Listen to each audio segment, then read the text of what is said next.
भारत में कई ऐसी भी जगह है जहां का रहस्य वैज्ञानिक भी सुलझा नहीं पाए हैं। इन जगहों के बारे में जानकर शायद आप चौंक जाएंगे। नंबर 1, क्या आपने कुलधरा गांव के बारे में सुना है? राजस्थान का ये गांव काफी ज्यादा प्रसिद्ध है। इस गांव में आपको इंसान नहीं सिर्फ खाली घर और खंडर दिखेंगे। कहा जाता है कि 200 साल पहले गाँव 1500 पालीवाल ब्राह्मणों का घर था। इस गाँव के लोगों और जैसलमेर का दीवान सलीम सिंह अत्याचार करता था। वो मनचाहा कर वसूल करता था। इसके बाद सलीम सिंह की नजर गाँव के मुखिया की बेटी पर पड़ी। सलीम सिंह ने गांव वालों पर बहुत ज्यादा कर लगाने की धमकी दी। लड़की को बचाने और सलीम सिंह के डर से बाहर निकलने के लिए रातों रात पूरा गांव खाली हो गया। हालांकि किसी ने भी ये 1500 लोगों को जाते हुए नहीं देखा।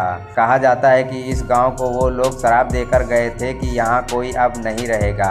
अगर आप कभी राजस्थान घूमने प्लान बनाएंगे तो कुलधरा गाँव के बारे में जरूर सोचिएगा। ये गाँव जैसलमेर से 18 किलोमीटर दूर है। नंबर 2, हर साल सर्दियों के बाद जैसे ही बर्फ पिघलती है वैसे ही रूपकुंड तालाब में मानव कंकाल तैरने लगते हैं। 16,500 फीट की ऊंचाई पर मौजूद इस तालाब को 1942 में ढूंढा गया था। तब से लेकर अब तक ये गांव एक रहस्यमय बना हुआ है। रूपकुंड तालाब में कई फोरेंसिक और रेडियो कार्बन टेस्ट किए गए और वैज्ञानिकों का मानना है कि यहाँ मौजूद कंकाल कम से कम 1200 साल पुराने हैं। किसी को भी नहीं पता कि ये कहाँ से आए और लोककथा कहती है कि ये कन्नौज के राजा जसधवल और उनकी प्रेग्नेंट रानी और उनके सभी नौकरों का काफिला है, जो नंदा देवी के दर्शन को निकले थे लेकिन रास्ते में तूफान की चपेट में आ गए हैं। नंबर 3, असम में एक छोटा सा गांव है जतिंगा। इसके बारे में ज़्यादातर किस्से यहाँ के स्थानीय लोग सुनाते हैं। इसके अलावा आपको इसके बारे में कई आर्टिकल पढ़ने को मिल जाएंगे। इस हरे भरे इलाके में हर साल मानसून के अंत में एक अजीबोगरीब चीजें होती हैं। सूरज ढलने के बाद यहाँ हजारों की संख्या में पक्षी एक एक कर मरने लगते हैं। यह हर दिन होता है और स्थानीय निवासियों के अनुसार यहाँ पर बुरी आत्माओं का साया है। विज्ञानियों का मानना है कि